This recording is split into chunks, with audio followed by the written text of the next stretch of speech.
Les nuits vous paraissent longues. Vous ressentez de la frustration, du stress, du mal à dormir. Vous êtes à bout. Détendez-vous.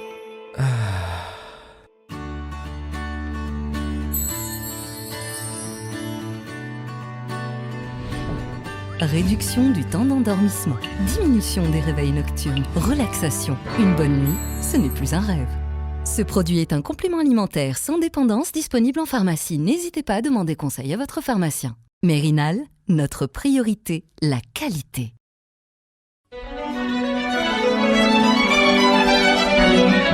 Pour bien s'entendre, il faut bien s'écouter. Rendez-vous sur M, la petite radio du Grand Maghreb. Radio M, le Café Presse politique. Bonjour à tous, bienvenue au Café Presse Politique. Nous sommes en direct sur Radio M. Je suis présent avec vous comme chaque mercredi. Ça a failli ne pas se produire, mais heureusement que je suis avec vous aujourd'hui. Je suis très heureux de vous retrouver. Saïd Jafar, bonsoir. C'est réciproque. Deikha Dridi. Khaled Drani. Vous avez enfin retrouvé le chemin du CPP, Deikha. Enfin. Et Hassan Khaldi, bonsoir. Khaled Drani, Sahafi Hor. Khaled Drani, Sahafi Hor. Merci. Et heureusement que nous sommes nombreux à être des journalistes libres, dont vous, Linda Abou. Merci. Merci. Bonsoir. Merci d'être là et merci de votre solidarité aussi, qui a été précieuse, très très précieuse. Il faut peut-être dire à nos amis auditeurs qu'il y a le récit de la garde à vue et de la mise sous contrôle judiciaire TEAC dans une autre émission qui a été enregistrée tout à l'heure avec Linda Abou et dans laquelle il y a, je pense, le tour de tous les détails et les questions que se posent nos amis auditeurs sur ton arrestation. C'est en ligne déjà sur Facebook et bientôt sur YouTube. Et nous avons fait une très bonne émission avec Linda Abou donc sur ces détails. Et comme a dit Hassan, c'est déjà sur Facebook et bientôt sur YouTube. Bon, choisissez une autre image de la semaine alors. Qu'est-ce qui vous a marqué cette semaine ? Je commence, hein. Oui. Comme ça personne ne me vole mon image. Non, en fait, moi je suis passée très très vite d'un état d'euphorie, de joie. Quand je t'ai vu, j'ai vu sur Facebook, tu es sorti, j'ai vu la vidéo où les gens t'ont pris à bras le corps devant le tribunal. Et juste, je sais pas, 1 ou 2 heures après, l'information selon laquelle le policier qui a été radié, Toufiq Hassani, qui est solidaire du Hirak, le juge lui a dit qu'il y avait plus rien contre lui qui sortait. Et ensuite, il a disparu, la famille qui le cherche, les gens, les journalistes. Donc, je suis passée d'un état de joie et de soulagement pour toi à un état de vraiment, j'étais très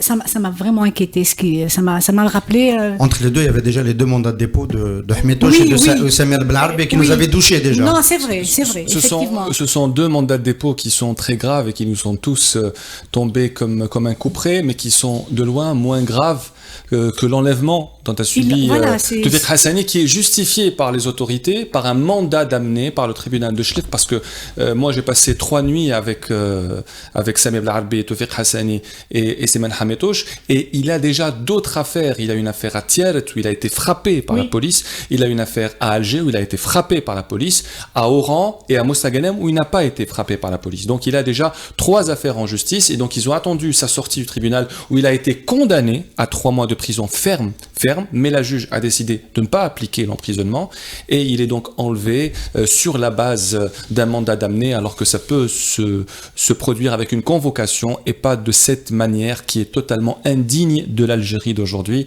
d'enlever les gens à leur sortie du tribunal. J'ai une grande pensée aujourd'hui pour Toufiq Hassani, qui est un homme très courageux, qui est un homme très fort et qui veut à lui seul, et il me l'a dit, il veut essayer de laver un peu l'honneur et la réputation de la police et des policiers. Il n'arrête pas de dire que tous les policiers ne sont pas comme ceux qui frappent, comme ceux qui insultent. Il y a aussi des policiers sincères, des policiers honnêtes. Je les ai rencontrés moi-même et il veut améliorer, il veut blanchir l'image de la police. C'est pour ça qu'il constitue aujourd'hui un danger pour les autorités. Donc j'ai une très forte pensée aujourd'hui pour Toufiq Hassani, pour sa femme, pour ses 3 enfants, et lui aussi a passé son anniversaire en cellule, pas comme vous, mais lui aussi est né le 7 mars et il a passé avec nous en cellule. Mais moi je pense qu'on devrait échanger. Khaled, tu veux t'asseoir ici? Non, mais moi j'ai plein de questions à te poser sur Toufik Hassani. C'était juste très important de parler d'eux parce que personne ne parle d'eux. Ils ont un courage exceptionnel que personne ne peut décrire. Oser faire contre sa propre corporation. Oser ce qu'a fait Toufik Hassani. Ils le font punir, ils le punissent pour ça. Et le problème avec Toufik Hassani, c'est que certains policiers l'insultent et lui disent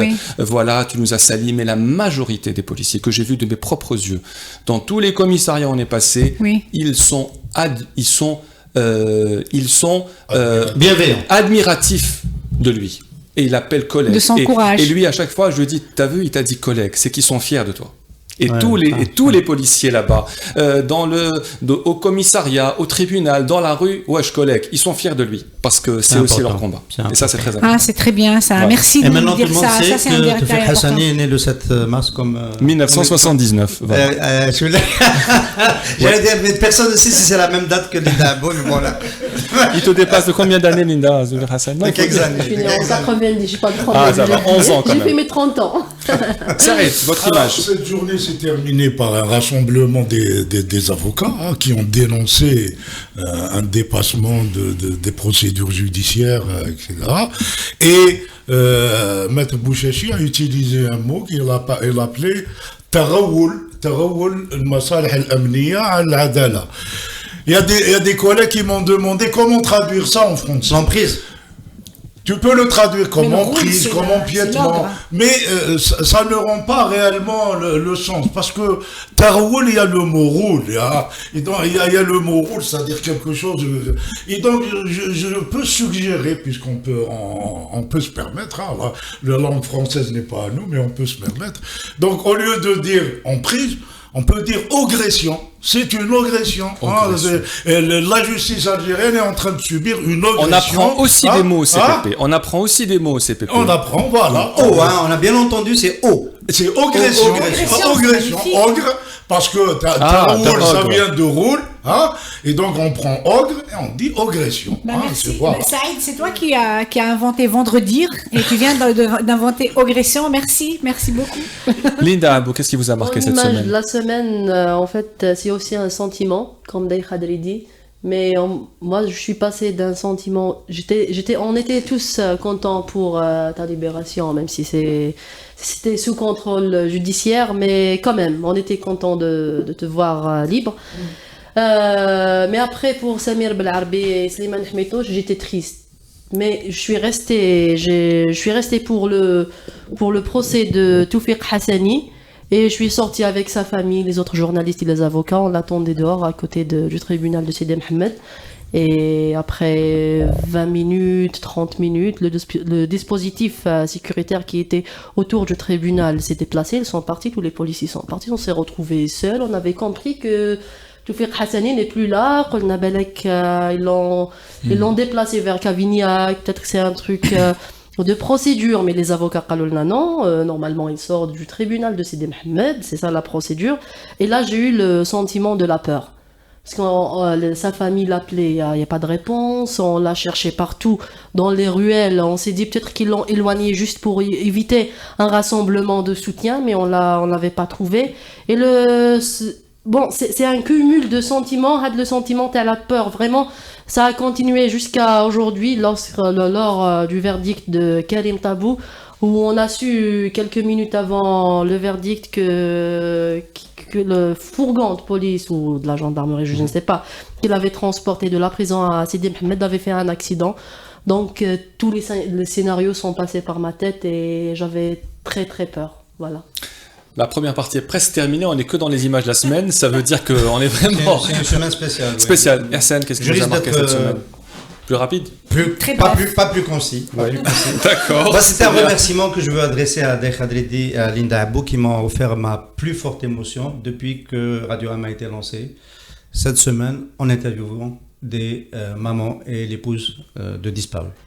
Exception. C'était très très fort, ça s'est passé ici. Et quand j'écoute cela, je me rends compte, d'abord qu'on a failli, qu'on aurait dû donner beaucoup plus tôt la parole à ces acteurs-là, à ces femmes-là. Ensuite que l'État barbouzard, en fait, est toujours là. Et je fais un lien avec ton inquiétude au sujet de Toufik Hassani, ça ressemble à une disparition. On est dans un scénario de disparition. Tu as pensé à ça. Et en fait, on n'a jamais réussi à révéler, à mettre ce sujet au cœur de la discussion pour que ça ne se reproduise plus. Notamment, Safia Fahassi, épouse de Jamil Fahassi, journaliste disparu, a reposé le problème dans ces termes-là. Nous avons besoin de la vérité. L'État barbouzard est à l'aise et l'État barbouzard se remet en lice avec des pratiques barbouzardes. Et je ne vous dirai jamais suffisamment assez. Merci d'avoir remis ce sujet et d'avoir permis ce témoignage qui est un moment de radio et de télévision très très fort. Il faut juste préciser que c'est un sujet qui a toujours été tabou, celui des disparus et des mafroudines. Ils se rassemblaient pendant des années chaque mercredi à 11h devant l'ONDH. Ils étaient tout le temps réprimés et la population de manière générale les a découverts le 1er mars 2019 lors de la deuxième manifestation. C'était la première fois de l'histoire que les familles des détenus pouvaient manifester en harmonie avec tous les Algériens et faire découvrir cette cause très importante. Et en parlant de cette cause, évidemment, vous savez que le coordinateur national de l'organisation des familles des personnes enlevées, Slimane Hamidouche, comme Samir Blarbi ont été placés sous mandat de dépôt, donc mardi dernier. Est-ce que ce mandat de dépôt est un tournant? Est-ce que c'est un tournant dans l'ère Tebboune qui est le premier mandat de dépôt pour un délit d'opinion? Moi, je l'ai qualifié de tournant dans un papier qui est sorti aujourd'hui, qui est titré Abdelmajid Tebboune, plus près de l'État barbouzard que de sa nouvelle république, parce qu'il nous a promis une nouvelle république. Et à l'intérieur de l'article, je me pose une question en intertitre. Tebboune a-t-il déjà capitulé devant Antar? Pour synthétiser un petit peu le rôle de la police politique et le rôle de l'armée dans le bras de fer qui se déroule. Je pense que vos allers-retours, peut-être que je me trompe, toi tu étais à l'intérieur, entre la justice et l'appareil sécuritaire, donc entre le judiciaire, en fait l'exécutif, le politique, c'était un moment de bras de fer pour savoir qu'est-ce qu'il fallait faire. Est-ce qu'il fallait aller jusqu'à remettre en prison une personnalité dont la libération faisait partie un peu de l'agenda, de l'apaisement de Tebboune qui va vers le Hirak pour essayer de créer un nouveau climat, etc. Ça vient casser complètement. C'est pour ça que pour moi, l'autre tournant aurait été de te mettre toi en détention provisoire.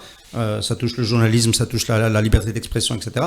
Mais symboliquement, je pense qu'il s'est passé quelque chose avec notamment la détention de Samir Blarbi, et la question maintenant se pose.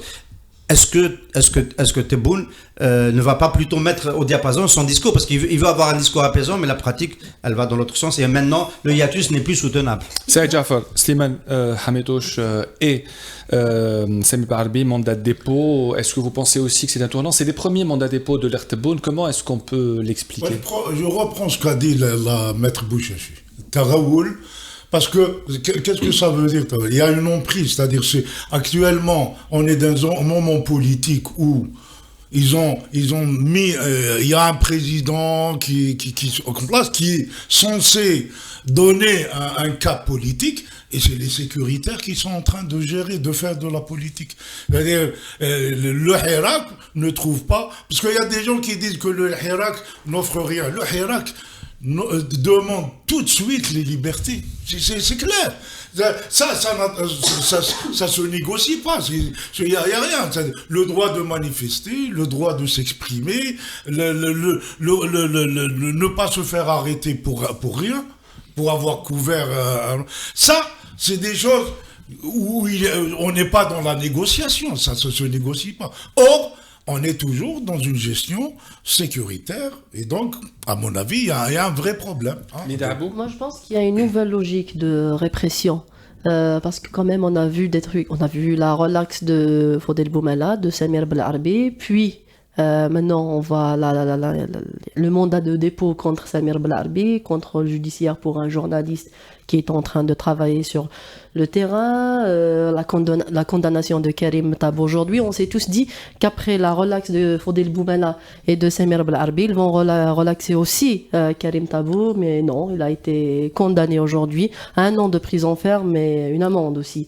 Donc là, je pense que la logique a changé. Il y a une logique de répression, plus la violence du samedi.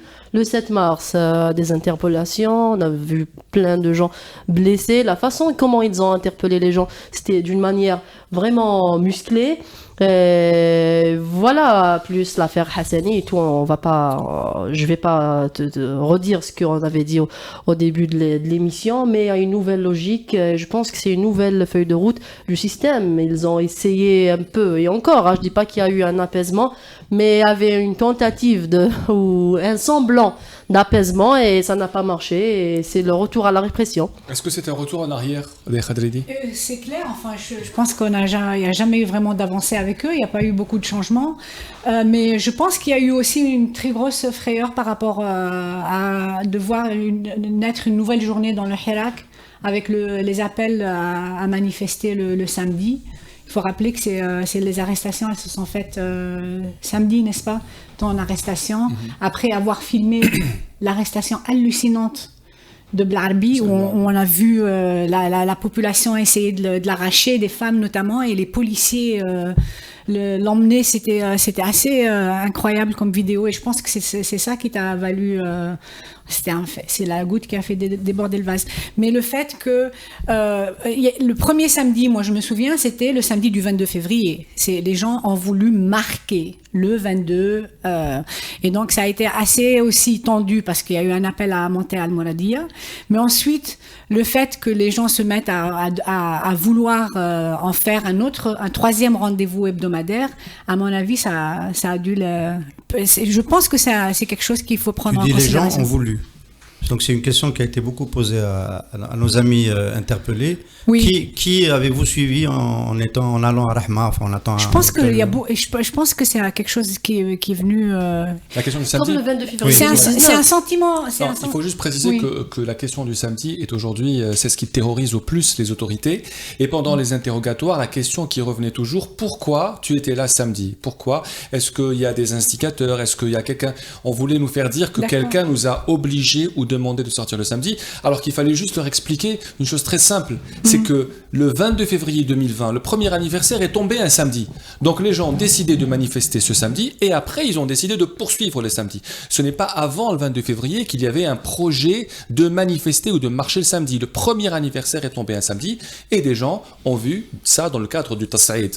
Ça veut dire la manière de... Oui, il y a une frustration. Les gens veulent faire plus parce qu'ils sentent que c'est pas assez. Donc, à mon avis, vous pensez que c'est vrai, c'est pas assez 2 jours par semaine? Non, c'est pas ça. C'est pas assez, c'est-à-dire. Exactement, c'est la deuxième partie. En termes de résultats, les gens, je pense qu'il y a une énorme frustration et ils ont envie de notamment ceux qui sont les plus jeunes dans le Hirak, ils ont envie de on faire en parlera plus. Après. Est-ce qu'il y a une volonté?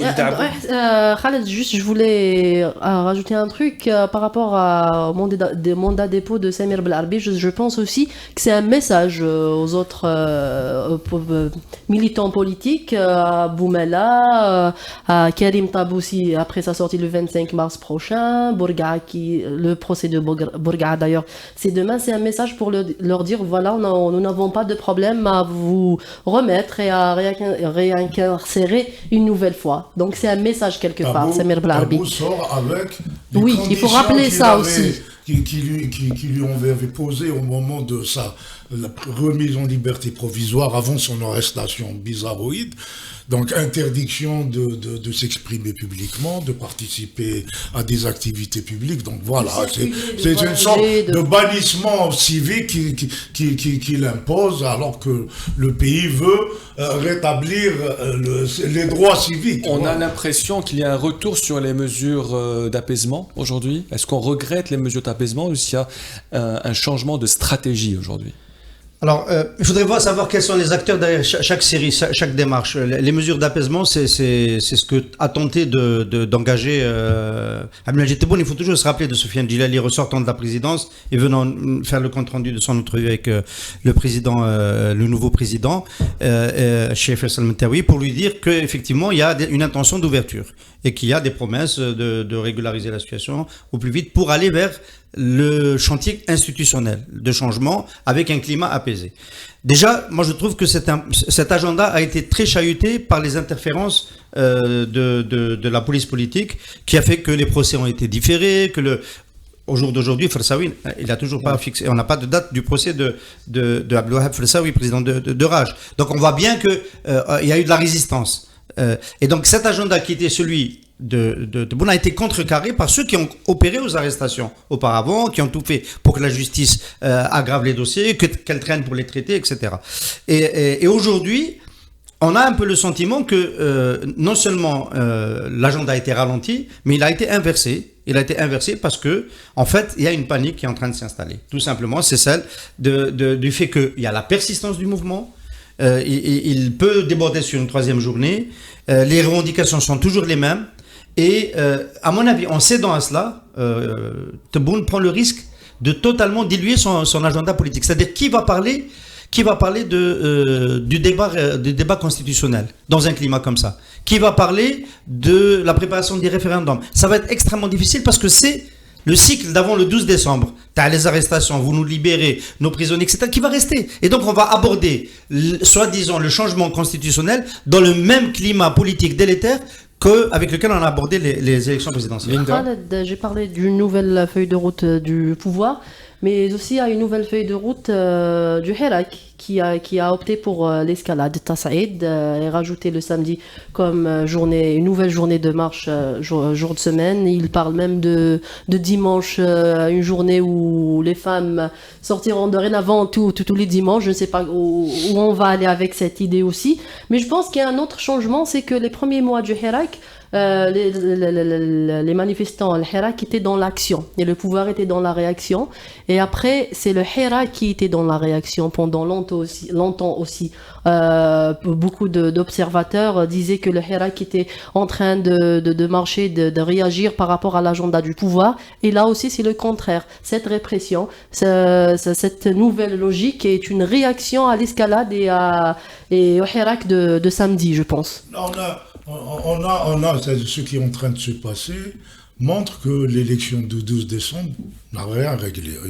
Ils ont mis un président, il y a un président qui arrive d'ailleurs sans l'appui de Gaïd Salah, hein, parce que c'était ça en fait, la feuille de route initiale, c'est que Tebboune est en duo avec Gaïd Salah, et après, là, il y a un président qui arrive sans l'appui essentiel là, et qui va essayer, on nous fait envoyer des messages comme quoi il va essayer de faire, mais on va perdre du temps, hein, et là, tu as un pays qui ne veut plus attendre. C'est ça l'impasse. Pourquoi il panique? C'est parce que le système ancien, sécuritaire, continue à tenir la main, et le nouveau président, même si on lui crédite de toutes les bonnes intentions, n'arrive pas à prendre la main. Voilà. Donc, on est dans une situation d'impasse et de crise. Hein, voilà. Toutes les autres manifestations sont interdites à part le vendredi et le mardi. Est-ce que les autorités vont continuer à interdire toutes les autres manifestations au risque d'utiliser la violence comme c'était le cas? Pour le moment, ils vont utiliser le coronavirus. Il y a une ambiguïté dans le dernier communiqué. Tous les attroupements publics sont interdits, les matchs sont à huis clos, il n'y a plus de possibilité de faire de grands attroupements. Est-ce qu'ils vont l'appliquer dans le domaine public? Pour le Hirak, moi, ça me paraît difficile. C'est un pari qui peut être tenté dans les wilayas où il n'y a pas beaucoup de monde, qui se réunit le vendredi. Et donc, on sent... Alors, je disais tout à l'heure, le hiatus est devenu trop grand. Depuis, là, pour moi, c'est un tournant. Un mandat de dépôt, classe, on n'est plus dans la feuille de route d'apaisement, machin. Je ne pense pas qu'on entendra de sitôt Tebboune reparler de Hirak Moubarak, parce qu'on l'a beaucoup utilisé contre lui, Hirak Moubarak. Oui. Voilà. Je ne pense pas l'entendre le dire. Et l'inflexion dans le discours, elle a commencé déjà avec ce ministre de l'Intérieur qui parle de la gêne que provoquent les marches dans la rue. Le Premier ministre qui dit perturbation excessive de la voie publique. L'occupation. Donc, ce qui laisse entendre qu'on ne peut pas laisser faire. Et sans préciser, il ne parle pas du samedi. Bon, on comprend bien que c'est un peu l'extension du champ de la lutte qui est en train de les embêter. Donc, en fait, il y a un réalignement du discours par rapport à la réalité. Donc, c'est la réalité sécuritaire qui est en train de s'imposer et de changer le contenu du discours politique. Je pense que c'est peut-être mieux parce que les gens qui ont voulu prêter pour les 100 premiers jours de Tebboune une période de grâce et essayer de voir réellement où est-ce qu'il veut aller avant de juger. Aujourd'hui, je pense qu'ils ont de plus en plus d'éléments pour savoir qu'en fait, il est le prisonnier des sécuritaires et il n'avait pas au départ une volonté politique suffisamment forte d'ouverture et de dialogue avec le Hirak pour résister à cette pression de Taroul qui n'est pas que sur le judiciaire mais qui est sur le politique et qui est sur le Mouradia. Merci à tous, restez branchés, on revient dans un tout petit moment.